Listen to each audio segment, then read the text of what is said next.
Hello दोस्तों, कैसे हैं आप सब लोग। आशा करता हूं कि आप सब लोग बहुत अच्छे होंगे। तो साथियों, आप लोगों को तो जैसे पता ही है कि आरआरबी ग्रुप डी नोटिफिकेशन आ चुकी है। तो साथियों, आप लोगों को बता दें कि आप अगर इसका सिलेबस जो है नहीं देखे तो आप लोग इसका सिलेबस ना ऊपर से मत देखिए कि 25 नंबर की साइंस आ रही है और जो है इसमें मैथ आ रही है 25 की, इस तरीके से नहीं। उसका देखना है कि कौन सा सब्जेक्ट, कौन सा जो चैप्टर आपका है उसमें कितने नंबर का आ रहा है, इस तरीके से आप लोगों को देखना होगा। इससे क्या होगा, आप लोग एकदम जो है अच्छे से पढ़ाई कर पाएंगे। तो साथियों, उसी से रिलेटेड साइंस जो है वो आपको जो है हमारे चैनल पे जो है उसकी वीडियो मिल रही है साथियों। और ये साइंस के वो क्वेश्चन जो प्रीवियस ईयर क्वेश्चन है साथियों। और कहते हैं ना, रेलवे का एक रूल है कि वो क्वेश्चन जो है रिपीट जरूर करती है। आप अगर जो है आप पिछले 10 साल के क्वेश्चन उठा के अगर देख लेंगे तो उसमें से देखेंगे कि लगभग में आपका जो है 40 से 60% जो है साथियों वो प्रीवियस ईयर क्वेश्चन से ही आ रहा है। तो इसलिए साथियों, आप लोग तैयार हो जाइए, साइंस हमसे पढ़िए। और आप लोग यकीन मानिए कि आप लोगों का साइंस में 25 में जो है 24 से 25 नंबर आपके 100% आने हैं, अगर आप लोगों ने सही ढंग से साइंस पढ़ी तो। पक्की बात, आपका सिलेक्शन साइंस से नहीं रुकेगा ये। तो चलिए पहले क्वेश्चन पे हम आते हैं। तो पहला क्वेश्चन है, किसी वस्तु पर लगने वाले सामर्थ्य को क्या कहते हैं।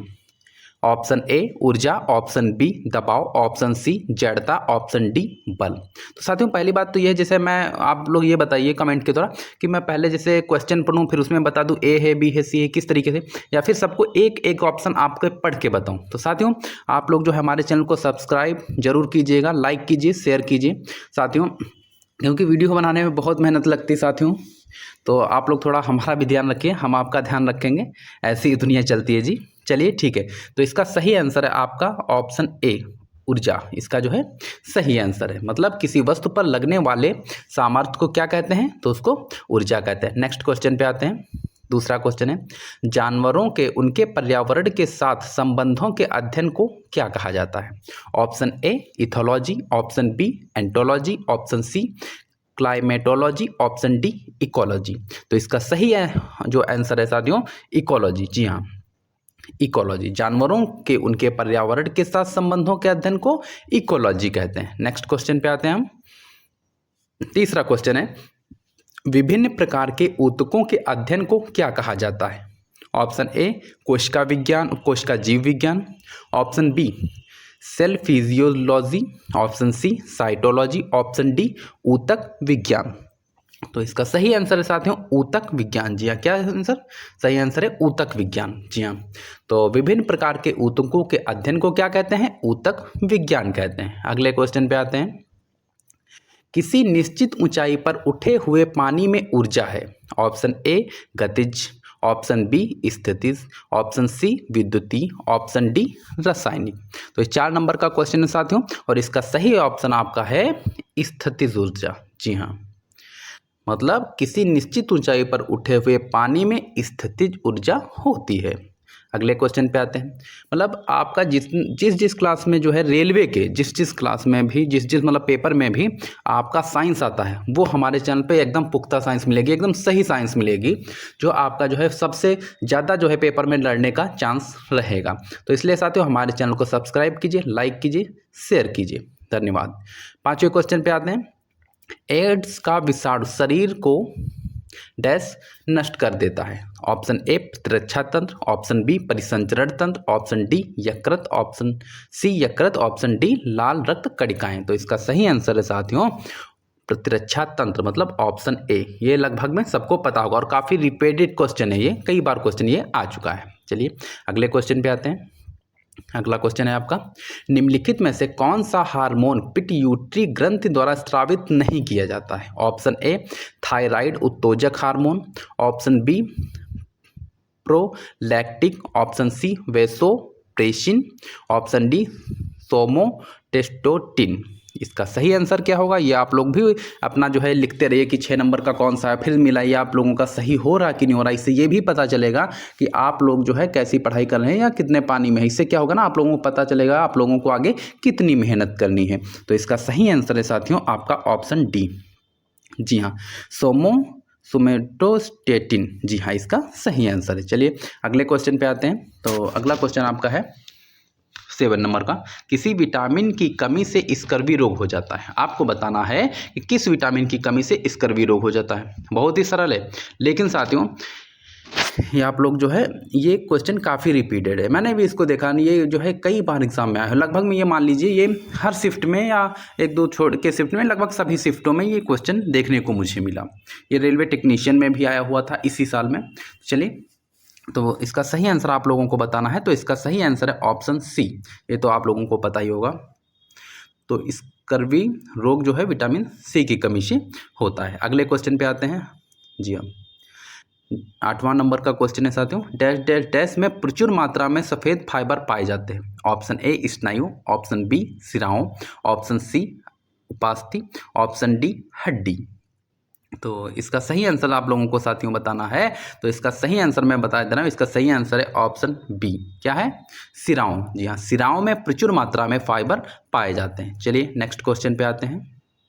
9 नंबर का क्वेश्चन है साथियों, 5 से 8% एसिटिक एसिड को कहा जाता है। 5 से 8% एसिटिक एसिड को कहा जाता है। ऑप्शन ए सिरका, option B ethanol, option C एगेस्टर, option D glacial acetic acid. जी हाँ, तो इसका सही आंसर है साथियों सिरका।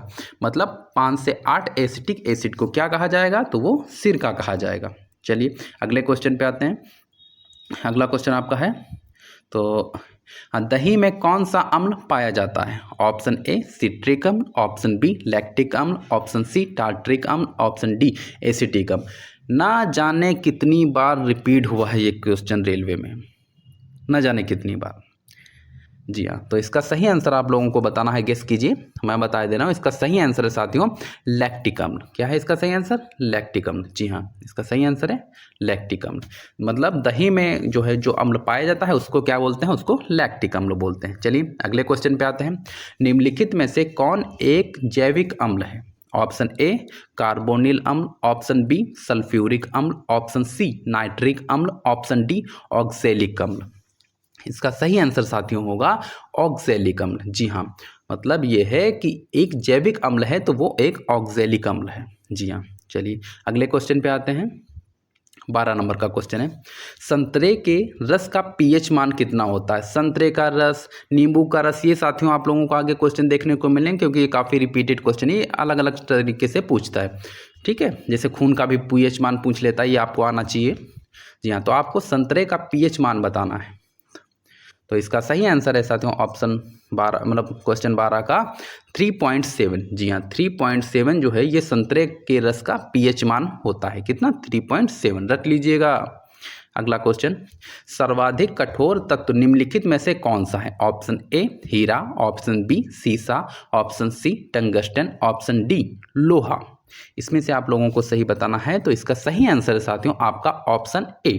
हीरा जो है वह सर्वाधिक कठोर तत्वों में आता है। जी हाँ, चलिए अगले क्वेश्चन पे हम लोग आते हैं। तो अगला क्वेश्चन है साथियों, शुद्ध कार्बन का सबसे कठोर रूप कौन सा है? रिपीटेड क्वेश्चन, बहुत आया रिपीटेड भाई। ऑप्शन ए हीरा, ऑप्शन बी पन्ना, option C garnet, option D पुंखराज। तो इसका सही आंसर साथियों ऑप्शन ए के साथ जाएगा। जो आपका हीरा है वो सबसे जो है कार्बन का कठोर रूप है। जी हाँ, शुद्ध कार्बन का सबसे कठोर रूप हीरा होता है। चलिए अगले क्वेश्चन पे आते हैं।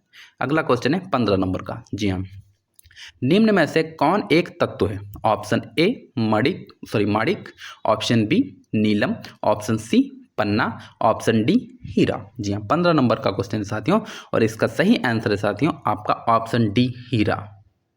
हीरा जो है वो एक जो है वह तत्व है इन सभी में से। चलिए अगले क्वेश्चन पे आते हैं। अगला क्वेश्चन आपका 16 नंबर का, सोडियम को किसमें रखकर संचित किया जाता है? रिपीटेड क्वेश्चन, मतलब ये मैं देख रहा था इस बार एनटीपीसी में या कई बार रिपीट हो गया। या सोडियम को किसमें रखकर संचित किया जाता है? 16 नंबर का क्वेश्चन है साथियों। तो ऑप्शन ए क्या है? मिट्टी का तेल, ऑप्शन बी जल, ऑप्शन सी वनस्पति तेल, ऑप्शन डी इनमें से कोई नहीं। तो इसका सही आंसर है साथियों मिट्टी का तेल। तो सोडियम को मिट्टी के तेल में रखकर संचित किया जाता है। चलिए अगले क्वेश्चन पे आते हैं साथियों। अगर हमारा वीडियो अच्छा लग रहा है साथियों तो आप लोग हमारे चैनल को सब्सक्राइब, लाइक, शेयर जरूर कीजिए। ये वीडियो लोगों को ज़्यादा से ज़्यादा लोगों को शेयर कीजिए, सोशल मीडिया पे भी शेयर कर दीजिएगा आप लोग साथियों, आप लोगों से रिक्वेस्ट है ये। चलिए 17 नंबर का क्वेश्चन देखते हैं हम। पनीर का पीएच मान कितना होगा? देखा मैंने बोला था ना रिपीटेड क्वेश्चन ये सब आ रहे हैं, मतलब इतने ज़्यादा ये रेलवे में पूछे गए हैं, तो इस काफ़ी मोस्ट इंपॉर्टेंट है साथियों। इन लोगों को आप लोग इस वीडियो को आप लोग जो है ध्यान से देखिएगा साथियों, और ज़्यादा से ज़्यादा लोगों तक शेयर कीजिएगा। काफ़ी इंपॉर्टेंट क्वेश्चन इसमें मैं जितने भी क्वेश्चन सब प्रीवियस ईयर के वो क्वेश्चन लेके आया जो कम से कम 3-4 बार इस टाइप में जो है आए हुए हैं। चलिए, पनीर का पीएच मान कितना होता है? Option A 5.9, option B 4, option C 7, option D 2। 17 number का क्वेश्चन है साथियों, और इसका सही आंसर है 5.9। कितना है? 5.9। तो पनीर का पीएच मान होता है 5.9। चलिए अगले क्वेश्चन पे आते हैं। जे भी साथियों ये जो क्वेश्चन आपके सामने आ रहे हैं काफ़ी जो है मोस्ट इंपॉर्टेंट क्वेश्चन है साथियों, तो आप लोग इस वीडियो को पूरा देखिए। तो 18वां नंबर का क्वेश्चन है, सामान्य वर्षा का पीएच मान कितना होता है? और साथियों अगर आप लोगों को जो है ये पीडीएफ चाहिए होगी तो आप लोग हमारे टेलीग्राम चैनल पे आइए, वहाँ पे आप लोगों को पीडीएफ जो है प्रोवाइड कर दी जाएगी साथियों। जी हाँ, और साथियों आप लोग जो शेयर जरूर कीजिएगा वीडियो, ठीक है। सामान्य वर्षा का पीएच मान कितना होता है? जी हाँ, आपको बताना है कि सामान्य वर्षा का पीएच मान कितना होता है। तो ऑप्शन ए 5.6 से 6, option B 5, option C 7.4, option D 11। जी हाँ, 18 नंबर का क्वेश्चन है साथियों, और इसका सही आंसर जो साथियों आपका है कि सामान्य वर्षा का पीएच मान कितना होगा, तो सामान्य वर्षा का पीएच मान होता है 5.6 से 6। जी हाँ, ये जो है सामान्य वर्षा का पीएच मान है। चलिए अगले क्वेश्चन पे आते हैं। 19 नंबर का क्वेश्चन है साथियों, निम्नलिखित में से सर्वाधिक कठोर धातु है? बताना है आपको। इससे पहले कार्बन में पूछ रहा था साथियों, जो आप लोगों से वही क्वेश्चन है, तो वो क्वेश्चन नहीं है, उसमें कार्बन में सबसे कठोर धातु पूछ रहा था, तो वो साथियों हीरा, उसका ऑप्शन बिल्कुल सही था। तो इसका आप लोगों को बताना है कि निम्नलिखित जो इसमें जो दी गए हैं उसमें सर्वाधिक कठोर धातु है। ऑप्शन ए सोना दिया गया है, ऑप्शन बी लोहा, option C platinum, option D tungsten. जी हाँ, तो इनमें से सबसे कठोर धातु की अगर बात करें तो इसमें सबसे कठोर धातु है प्लेटिनम। जी हाँ साथियों, कौन सी है? इसमें सबसे कठोर धातु है प्लेटिनम। चलिए नेक्स्ट क्वेश्चन पे चलते हैं साथियों। हाँ, 20 नंबर का क्वेश्चन है, प्रयोग करने तथा औजार बनाने के लिए सर्वप्रथम किस धातु की खोज की गई थी? जी हाँ, ऑप्शन ए, अगर जिसने हिस्ट्री पढ़ी होगी उसको भी पता होगा ये। Option A Kansa, option B लोहा, ऑप्शन सी तांबा, ऑप्शन डी जस्ता। जी हाँ, 20 नंबर का क्वेश्चन है साथियों, और आप लोगों को इसमें सही आंसर बताना है। तो इसमें जिसने ये मैं इसलिए कह रहा था कि वैसे तो ये साइंस, सॉरी माफ़ी चाहूँगा, वैसे तो ये साइंस है, लेकिन जिसने जो हिस्ट्री पढ़ी होगी उसमें भी ये बताया गया है कि लोग जिसे उसमें ऑप्शन देते हैं कि लोहा, सबसे पहले कुल्हाड़ी जो है तांबे की मिली थी। इसमें जो है कन्फ्यूजन हो जाता है, लोहा था या तांबा था। तो आप लोग साथियों ध्यान रखिएगा, इसमें जो है तांबा आएगा। जी हाँ, क्या आएगा साथियों? तो इसमें जो है तांबा आएगा। जी हाँ, सॉरी साथियों माफ़ी चाहूँगा। हाँ, तो बीच में इसमें जो है सही आंसर आपका साथियों तांबा है। जी हाँ, तो सबसे पहले जो है जो धातु उपयोग में लाई गई थी वो तांबा लाई गई थी। चलिए नेक्स्ट क्वेश्चन पे बढ़ते हैं। 21 नंबर का क्वेश्चन है, निम्नलिखित में से सबसे भारी धातु है? Option A aluminium, option B तांबा, ऑप्शन सी चांदी, ऑप्शन डी यूरेनियम। तो इसका सही आंसर है साथियों ऑप्शन डी, यूरेनियम जो होती है वो सबसे ज़्यादा भारी धातु। आपको ये बताना है इसमें कि विश्व में सबसे ज़्यादा यूरेनियम कहाँ पाई जाती है, और भारत में सबसे ज़्यादा यूरेनियम जो है कौन से स्टेट में पाई जाती है। चलिए अगले क्वेश्चन पे आते हैं साथियों। 22 नंबर का क्वेश्चन, निम्नलिखित में से कौन सी निष्क्रिय गैस है? Option A nitrogen, option B chlorine, option C argon, option D hydrogen. जी हाँ, तो इसमें आपको साथियों बताना है। तो इसका सही आंसर है साथियों ऑप्शन सी आर्गन। आर्गन जो है वो निष्क्रिय गैस है। जी हाँ, चलिए अगले क्वेश्चन पे आते हैं। काफ़ी इंपॉर्टेंट क्वेश्चन है, अमोनिया का पीएच, ये इस मतलब पीएच मान वाले काफ़ी आते हैं साथियों, तो ये आप लोग जो है ध्यान देके आप लोग नोट डाउन कर लीजिएगा इसको। जी हाँ, अमोनिया का पीएच मान कितना होता है? Option A 11.6, option B 4, option C 9, option D 7.4। तो इसका सही आंसर है साथियों आपका ऑप्शन ए 11.6। जी हाँ, ये अमोनिया का पीएच मान कितना होता है? 11.6 होता है। चलिए अगले क्वेश्चन पे आते हैं। कैल्शियम हाइड्रोक्साइड का पीएच मान कितना होता है? Option A 2, option B 5, option C 7, option D 12.8। जी हाँ, तो इसका सही आंसर साथियों ऑप्शन डी 12.8। जी हाँ, तो कैल्शियम हाइड्रोक्साइड का पीएच मान होता है 12.4। अगले क्वेश्चन पे आते हैं, 25 नंबर का क्वेश्चन पे हम लोग आ गए हैं। निम्नलिखित में से कौन सी ऐसी धातु है जो द्रव अवस्था में पाई जाती है? ऑप्शन ए पारा, option B aluminium, option C बर्फ, ऑप्शन डी सीसा। बहुत ही साथियों ये कई बार रिपीटेड क्वेश्चन है और तो आप लोगों को ये पता ही होगा, और नहीं पता है तो लोग नोट डाउन कर लीजिएगा। और लगभग मैं दावा कर सकता हूँ कि इस बार भी किसी ना किसी शिफ्ट में ये क्वेश्चन जो है देखने को जरूर मिलेगा। तो इसका 25 का सही आंसर साथियों पारा। ये सबको पता होगा कि ये कमरे के तापमान पर जो है ये द्रव अवस्था में पाई जाती है। चलिए अगले क्वेश्चन पे आते हैं, 26 नंबर क्वेश्चन है, क्विक सिल्वर का रासायनिक नाम है? ऑप्शन ए पारा, ऑप्शन बी चांदी, ऑप्शन सी स्वर्ण, ऑप्शन डी तांबा। तो इसका सही आंसर साथियों क्या होगा 26 नंबर का? तो इसका सही आंसर है पारा। क्विक सिल्वर का रासायनिक नाम क्या है? तो वो पारा है। चलिए अगले क्वेश्चन पे आते हैं, 27 नंबर क्वेश्चन पे, मानव निर्मित तत्व की पहचान कीजिए कि मानव ने कौन सा तत्व बनाया है? Option A carbon, option B सोना, option C californium, option D calcium. 27 number का क्वेश्चन है, उसका सही आंसर साथियों कैलिफोर्नियम। मानव निर्मित तत्व जो है वो कैलिफोर्नियम है। चलिए अगले क्वेश्चन पे आते हैं, 28 नंबर का क्वेश्चन है साथियों, किस गैस से सड़े अंडे की गंध आती है? जी हाँ, किस गैस से सड़े अंडे की गंध आती है? ये भी काफ़ी इंपॉर्टेंट साथियों। तो option A H2S, option B NO2, option C SO2, option D N2O। इसमें साथियों आप लोग ये बता दीजिए कि मैं ऑप्शन बार बार मतलब पढ़ा करूँ, रिपीट करूँ या ना करूँ। जैसे इस तरीके से भी बता सकता हूँ मैं कि किसी अंडे के किस गैस से सड़े अंडे की गंध आती है। तो इसका जो सही आंसर, जैसे इसका सही आंसर साथियों ऑप्शन ए, तो इसमें मैं बता दूंगा कि ऑप्शन ए एकदम सही है। फिर अगले क्वेश्चन पे आ जाऊंगा। इस तरीके से पढ़ाऊं या सभी क्वेश्चन सभी जो ऑप्शन है वो पढ़ूं, उसके बाद मैं इसका सही आंसर बताऊं? आप लोग कमेंट के माध्यम से बताइएगा, अगला वीडियो मैं वैसा ही बना दूंगा, ठीक है। तो इसका सही आंसर साथियों H2S, जिसका क्या बोलते हैं हम? हाइड्रोजन सल्फाइड बोलते हैं। जी हाँ, इसको हम लोग हाइड्रोजन सल्फाइड के नाम से जानते हैं, जिससे जो है वो ऐसी गैस है जिससे सड़े अंडे की गंध आती रहती है। चलिए अगला क्वेश्चन पे आते हैं, गैस्ट्रिक रस का पीएच मान कितना होता है? Option A 1.5, option B 4, option C 6, option D 9। 29 number का क्वेश्चन है साथियों, और इसका सही आंसर साथियों ऑप्शन ए। तो गैस्ट्रिक रस का पीएच मान कितना होता है? 1.5 होता है गैस्ट्रिक रस का पीएच मान। चलिए अगले क्वेश्चन पे आते हैं, 30 नंबर के क्वेश्चन पे आ गए हैं, बड़ी आंत का पीएच मान। इतना इंपॉर्टेंट, इतना इंपॉर्टेंट, इतना इंपॉर्टेंट, मतलब बहुत ज़्यादा इंपॉर्टेंट साथियों। मैंने देखा ना, ये कम से कम 8 से 10 बार आया हुआ है। बड़ी आंत का पीएच मान कितना होता है? Option A 6, option B 9, option C 5.4, option D 3। तो इसका सही आंसर आप लोगों को बताना है। इसका सही आंसर साथियों 5.4। ये जो है बड़ी आंत का पीएच मान कितना होता है? 5.4 होता है। चलिए अगले क्वेश्चन पे आते हैं, 31 नंबर का क्वेश्चन है, मनुष्य की सामान्य स्पंदन दर क्या है? ऑप्शन ए 80 से 90 बीट प्रति मिनट, ऑप्शन बी 97 बीट प्रति मिनट, ऑप्शन सी 70 से 80 बीट प्रति मिनट, ऑप्शन डी 2 बीट प्रति मिनट। 31 नंबर का क्वेश्चन है और इसका सही आंसर लगभग में सबको पता होगा। ये रिपीटेड क्वेश्चन भी है, कई बार आया हुआ है, तो आप लोगों को पता होगा। सरल सा क्वेश्चन है, 70 से 80 बीट प्रति मिनट ये जो है मनुष्य के सामान्य स्पंदन की दर है।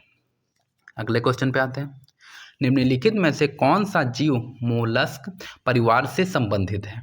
Option A cockroach, option B घोंघा, ऑप्शन सी केचुआ, ऑप्शन डी स्टार मछली। जी हाँ, तो इसका सही आंसर क्या है वो हम देखते हैं। तो इसका सही आंसर साथियों आपका ऑप्शन बी। जी हाँ, घोंघा जो होता है वो मोलस्क परिवार से संबंधित है। इंपॉर्टेंट क्वेश्चन है साथियों। चलिए अगले क्वेश्चन पे आते हैं, 33 नंबर का क्वेश्चन, ईसीजी से शरीर के किस अंग की जांच की जाती है? ऑप्शन ए हृदय, ऑप्शन बी मस्तिष्क, ऑप्शन सी छोटी आंत, ऑप्शन डी गुर्दा। तो इसका सही आंसर साथियों आप लोगों का 33 नंबर का सही आंसर हो जाएगा हृदय। जी हाँ, ईसीजी से हृदय के शरीर मतलब हृदय की जो है जांच की जाती है। चलिए अगले क्वेश्चन पे आते हैं, काफ़ी इंपॉर्टेंट क्वेश्चन, आवर्त सारणी का आविष्कार किसने किया था? अगर ये नहीं बता पाए ना तो फिर बड़ा मुश्किल है भाई, पढ़ना बहुत ज़्यादा पड़ेगा। Option A Dmitri Mendeleev, option B Louis Pasteur, option C Marie Curie, option D Antoine Lavoisier. जी हाँ, तो इसका सही आंसर साथियों आपका ऑप्शन ए, दमित्री मेंडलीफ। ये इनका जो है पूरा नाम है। कभी कभी दमित्री मेंडलीफ दे दे और आप लोग कंफ्यूज हो सकते हैं मेंडलीफ में, इसीलिए मैंने यहाँ पे पूरा नाम लिख दिया था, दमित्री मेंडलीफ। जी हाँ, चलिए अगले क्वेश्चन पे आते हैं। मेंडलीफ का आवर्त नियम किस पर आधारित है? ऑप्शन ए, न्यूट्रॉनों की संख्या, ऑप्शन बी, परमाणु क्रमांक, ऑप्शन सी, परमाणु द्रव्यमान, ऑप्शन डी, परमाणु त्रिज्या। 35 नंबर का क्वेश्चन है और इसका सही आंसर साथियों आ जाएगा परमाणु द्रव्यमान। क्या जाएगा साथियों? परमाणु द्रव्यमान। मतलब मेंडलीफ का आवर्त नियम जो है वो परमाणु द्रव्यमान पर आधारित है। चलिए अगले क्वेश्चन पे आते हैं। अगला क्वेश्चन आपका 36 नंबर का है। ऑक्टोपस के खून का रंग कैसा होता है? ऑप्शन ए लाल होगा, ऑप्शन बी नीला, ऑप्शन सी गुलाबी होगा, ऑप्शन डी काला होगा। आप लोगों को बताना है। तो इसका सही आंसर साथियों नीला होगा, ऑप्शन बी के साथ। जी हाँ, तो ऑक्टोपस के रंग का खून कैसा होता है? तो वो नीला होता है। चलिए अगले क्वेश्चन पे आते हैं। उदासीन घोल का पीएच मान कितना होता है? जी हाँ, आप लोगों को बताना है कि उदासीन घोल का पीएच मान कितना होता है। तो इसका सही आंसर साथियों ऑप्शन ए 7 होता है। जी हाँ, उदासीन घोल का पीएच मान कितना होता है? 7 होता है। चलिए अगले क्वेश्चन पे आते हैं। इंपॉर्टेंट, केला का पीएच मान कितना होता है? तो इसका आप लोगों को बताना है। ऑप्शन ए 4.5, से 5.2, option B 6, option C 7.4, option D 9। जी हाँ, आप लोगों को इसका सही आंसर बताना है। तो इसका सही आंसर साथियों ऑप्शन ए 4.5 से 5.2 ये केला का पीएच मान होता है। चलिए अगले क्वेश्चन पे आते हैं। गुणसूत्र किससे संबंधित है? जी हाँ, गुणसूत्र किससे संबंधित है? तो श्वसन से संबंधित है, स्वांगीकरण से संबंधित है, आनुवांशिक लक्षणों से संबंधित है या फिर पोषण से संबंधित है। तो ये जो गुणसूत्र जो होता है वो स्वांगीकरण से संबंधित है। चलिए नेक्स्ट क्वेश्चन पे आते हैं। नवजात शिशुओं में हड्डियों की संख्या निम्न में से कितनी होती है? सबको पता है और काफ़ी इंपॉर्टेंट क्वेश्चन है, कई बार आया हुआ है, ध्यान रखिएगा। तो इसका सही आंसर है साथियों ऑप्शन सी आपका 300। नवजात शिशुओं में 300 जो है हड्डियां होती हैं और जो है मनुष्यों में 208। ये तो सबको पता ही होगा। चलिए अगले क्वेश्चन पे आते हैं हम लोग। मानव शरीर में दो हड्डियां आपस में किस प्रकार जुड़ी होती हैं? बहुत बार आया हुआ क्वेश्चन और काफ़ी इंपॉर्टेंट है, आगे भी क्वेश्चन आने की संभावना सबसे ज़्यादा है। जी हाँ, 41 नंबर का क्वेश्चन है साथियों। मानव शरीर में दो हड्डियां आपस में किस प्रकार जुड़ी होती हैं? ऑप्शन ए जोड़ों से, ऑप्शन बी अस्थिबंध लिगामेंट से, ऑप्शन सी मांसपेशियों से, ऑप्शन डी छोटी हड्डियों से। तो इसका सही आंसर है साथियों लिगामेंट से, ऑप्शन बी के साथ में। मानव शरीर की जो दो हड्डियां आपस में जुड़ी होती हैं वो अस्थिबंध लिगामेंट से जुड़ी होती हैं। चलिए अगले क्वेश्चन पे आते हैं। ये भी काफ़ी इंपॉर्टेंट क्वेश्चन है 42 नंबर का। मानव शरीर में हड्डियों को निम्न में से कौन जोड़ता है? ऑप्शन ए उपास्थि जोड़ता है, ऑप्शन बी औरलर जोड़ता है, ऑप्शन सी स्नायु जोड़ता है, ऑप्शन डी स्नायु बंधन जोड़ता है। तो इसका सही आंसर साथियों आप लोगों का जाएगा ऑप्शन डी के साथ में। स्नायु बंधन जो होता है वो मानव शरीर की हड्डियों को जोड़ता है। चलिए अगले क्वेश्चन पे आते हैं। 43 नंबर का क्वेश्चन आ गया साथियों।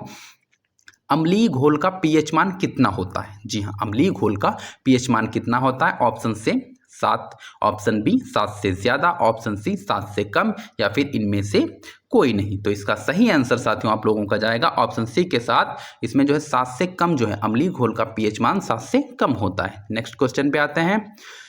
44 नंबर का क्वेश्चन है साथियों। अगर आप लोगों को हमारा वीडियो अच्छा लग रहा है साथियों तो आप लोग जो है सब्सक्राइब हमारे चैनल को जरूर कीजिए और वीडियो को ज़्यादा से ज़्यादा शेयर कीजिएगा और लाइक कीजिए। चलिए अगले क्वेश्चन 44 नंबर पे क्षारीय घोल का पीएच मान होता है।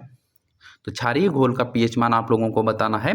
तो इसका सही आंसर है साथियों 7 से अधिक। जी हाँ, 7 से अधिक। बी नंबर का क्वेश्चन आपका एकदम सही है। चलिए नेक्स्ट क्वेश्चन पे आते हैं साथियों। काफ़ी इंपॉर्टेंट क्वेश्चन है ये भी। दो हड्डियां एक दूसरे से किसी एक अन्य संयोजी ऊतक द्वारा जुड़ी हो सकती हैं, उसे क्या कहा जाता है?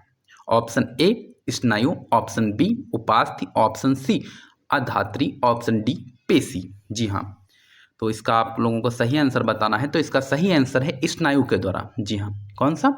ऑप्शन ए स्नायु। दो हड्डियां एक दूसरे से एक अन्य संयोजी ऊतक द्वारा जुड़ी हो सकती हैं, उसको स्नायु कहा जाता है। नेक्स्ट क्वेश्चन पे आते हैं। 46 नंबर का क्वेश्चन है साथियों। निम्नलिखित में से कौन एक मानव हड्डी को जोड़ नहीं है? मतलब इनमें से जो ऑप्शन दिए गए इनमें से मानव हड्डी का जोड़ कौन सा नहीं है वो आपको बताना है। ऑप्शन ए बॉल और socket, option B glide, option C macro, option D saddle. जी हाँ, तो इसका सही आंसर साथियों 46 का जाएगा ऑप्शन सी मैक्रो। जो होता है ये जो है एक जोड़ नहीं है, बल्कि बॉल और सॉकेट ये एक शरीर का जोड़ है, ग्लाइड ये भी जोड़ है और सैडल ये भी जोड़ है। चलिए अगले क्वेश्चन पे आते हैं। 47 नंबर का क्वेश्चन है। जी हाँ, बेकिंग सोडे का पीएच मान कितना होता है? बेकिंग सोडे का पीएच मान कितना होता है? ऑप्शन ए 5 होगा, ऑप्शन बी 7 होगा, ऑप्शन सी 8.5 होगा, 8.5 होगा, ऑप्शन डी 11 होगा। 47 नंबर का क्वेश्चन है। आप लोग भी जवाब देने की कोशिश किया कीजिए साथियों और नोट डाउन कीजिए, और इसमें देखिए आप लोगों के जो है 64 क्वेश्चनों में से कितने क्वेश्चन जो है सही होंगे।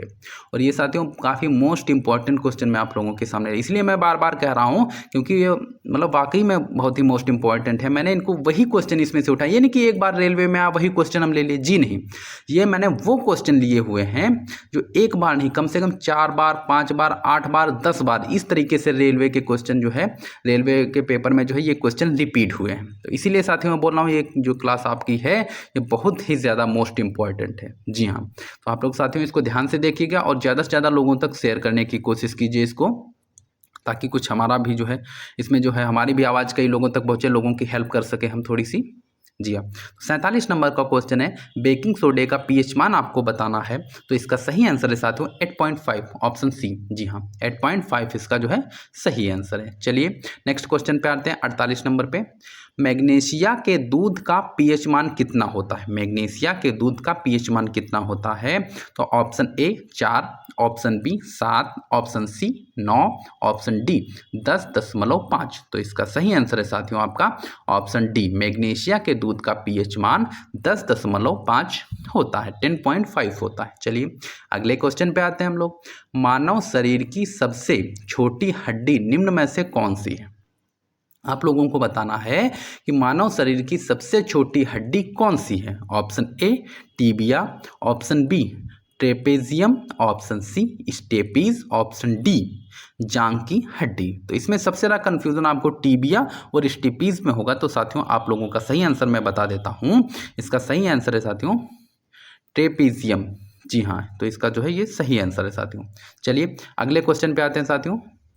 50 नंबर के क्वेश्चन पे हम लोग आ गए साथियों। जी हाँ, मोस्ट इंपॉर्टेंट क्वेश्चन पढ़ते पढ़ते चलिए आप लोग हमारे चैनल को सब्सक्राइब जरूर कीजिए। मानव शरीर की सबसे लंबी हड्डी निम्न में से कहाँ पाई जाती है? ऑप्शन ए भुजा में, ऑप्शन बी भुजा के ऊपरी हिस्से, ऑप्शन सी पैर में, ऑप्शन डी जांघ में। जी हाँ, तो ये 50 नंबर का क्वेश्चन है साथियों, और तो इसका सही आंसर है साथियों जांघ में। जी हाँ, ऑप्शन डी आपका बिल्कुल सही है। तो मानव शरीर की सबसे लंबी हड्डी कहाँ पाई जाती है? वो जांघ में पाई जाती है, और सबसे मजबूत हड्डी जो जबड़े की होती है। चलिए अगले क्वेश्चन पे आते हैं साथियों। जी हाँ, 51 नंबर का क्वेश्चन है। तो इसका जो है देखते हैं, मानव शरीर में मौजूद सबसे कठोर पदार्थ निम्न में से कौन सा? न जाने कितनी बार रिपीट हुआ, कम से कम 6, 7, 8 बार रिपीट हुआ है साथियों। मानव शरीर में मौजूद सबसे कठोर पदार्थ निम्न में से कौन सा है? ऑप्शन ए उंगली का नाखून, ऑप्शन बी खोपड़ी की हड्डियां, option C kneecap, option D दांत की परत जिसको हम एनामिल के नाम से जानते हैं। और इसका सही आंसर साथियों ऑप्शन डी ही है, एनामिल। मतलब शरीर में जो सबसे कठोर पदार्थ है वो क्या है? दांतों की जो परत होती है वो एनामिल होती है, वही जो है सबसे कठोर पदार्थ है। अगले क्वेश्चन पे आते हैं। निम्न में से कौन सी ग्रंथि हड्डियों और मांसपेशियों के विकास को नियंत्रित करती है? जी हाँ, 52 नंबर का क्वेश्चन है, और इसका ऑप्शन ए क्या है? Parathyroid, option B pituitary, option C अधिवृक्क, ऑप्शन डी थाइमस। तो इसका सही आंसर साथियों आपका ऑप्शन जो है बी पिट्यूटरी। जी हाँ, इसका सही आंसर है। चलिए अगले क्वेश्चन पे आते हैं। 53 नंबर के क्वेश्चन पे हम लोग आ गए साथियों। छोटी आंत का पीएच मान, इससे पहले बड़ी आंत का पीएच मान बताया था, अब ये छोटी आंत का पीएच मान आप लोग जान लीजिए। काफ़ी इंपॉर्टेंट क्वेश्चन है साथियों, पीएच मान से जुड़े हुए काफ़ी क्वेश्चन मुझे देखने को मिले प्रीवियस ईयर में, तो वही क्वेश्चन मैं आप लोगों के सामने लाया हूँ। छोटी आंत का पीएच मान कितना होता है? Option A 7.4, option B 6, option C 2, option D 11। तो इसका सही आंसर साथियों आपका ऑप्शन ए 7.4। छोटी आंत का पीएच मान कितना होगा? 7.4 होगा। चलिए अगले क्वेश्चन पे आते हैं। 54 नंबर के, सागर के जल का पीएच मान कितना होता है? ऑप्शन ए 7.4, माफ़ी चाहूँगा, ऑप्शन ए 7.8 से 8 तक, option B 9, option C 11, option D 14। इसका सही आंसर साथियों आपका है ऑप्शन ए 7.8 से 8 तक जो है ये सागर का पीएच मान होता है, सागर के जल का। चलिए अगले क्वेश्चन पे आते हैं। छाती के आसपास की हड्डियों को निम्न में से कहा जाता है। Option A frontal, option B जांघ की हड्डी, ऑप्शन सी रिब्स पसलियां, ऑप्शन डी टखने की हड्डी। जी हाँ, 55 नंबर का क्वेश्चन है साथियों ये, और इसका सही आंसर है साथियों आपका ऑप्शन सी रिब्स पसलियां कहा जाता है। जो छाती के आसपास की हड्डियां होती हैं वो उनको पसलियां कहते हैं। आप लोगों को ये बताना है कि पसलियों की संख्या कितनी होती है। कमेंट के माध्यम से आप लोग जो है जरूर बताइएगा कि पसलियों की संख्या कितनी होती है। चलिए नेक्स्ट क्वेश्चन पे आते हैं। 56, रीढ़ को निम्न में से किस नाम से भी जाना जाता है। Option A femur, option B वृक्ष, ऑप्शन सी मेरुदंड, ऑप्शन डी रिब्स। तो इसका सही आंसर है साथियों आपका ऑप्शन सी मेरुदंड। जी हाँ, रीढ़ को मेरुदंड के नाम से भी जाना जाता है। चलिए अगले क्वेश्चन पे आते हैं। 57 नंबर के क्वेश्चन पे, टूथपेस्ट का पीएच मान कितना होता है। 8 होगा, 9 होगा, 4 होगा, 1 होगा। 57 नंबर का क्वेश्चन है और इसका सही आंसर है साथियों 8, ऑप्शन ए। तो जो टूथपेस्ट होता है उसका जो है पीएच कितना होगा, 8 होगा। अगले क्वेश्चन पे आते हैं 58 नंबर के, पीएच मीटर की रेंज कहाँ से कहाँ तक होती है। काफ़ी इंपॉर्टेंट क्वेश्चन है साथियों। पीएच मीटर जो होता है उसकी रेंज कहाँ से कहाँ तक होती है। तो इसका ऑप्शन ए 1 से 14 तक, ऑप्शन बी 1 से 99 तक, ऑप्शन सी 1 से 10 तक, ऑप्शन डी 0 से 14 तक। अब ये बताइए इसका जो है आंसर मैं बताऊँ कि ना बताऊँ। आप लोगों को पता है? पता है तो कमेंट में यस कीजिएगा, इसका आंसर बताइएगा। नहीं पता है तो फिलहाल जो है मैं आप लोगों को बता दे रहा हूं। तो इसका सही आंसर साथियों आपका ऑप्शन डी।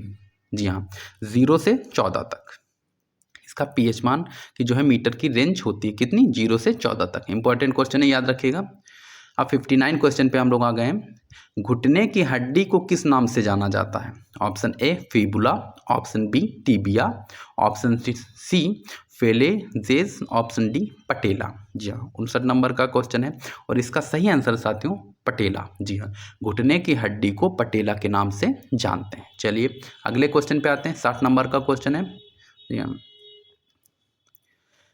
मनुष्य की 5 नली कितने फीट लंबी होती है। जी हाँ, तो इसका साथियों सही आंसर साथियों होगा आपका ऑप्शन डी। जी हाँ, 32। चलिए नेक्स्ट क्वेश्चन पे आते हैं। मनुष्य की 5 नली कितने फीट लंबी होती है। सॉरी साथियों रिपीट हो गया क्वेश्चन, कोई बात नहीं। हाँ, मक्खन का पीएच मान कितना होता है। तो ये इसका सही आंसर आप लोगों को बताना है कि मक्खन का पीएच मान कितना होता है। तो इसका सही आंसर साथियों आपका ऑप्शन ए।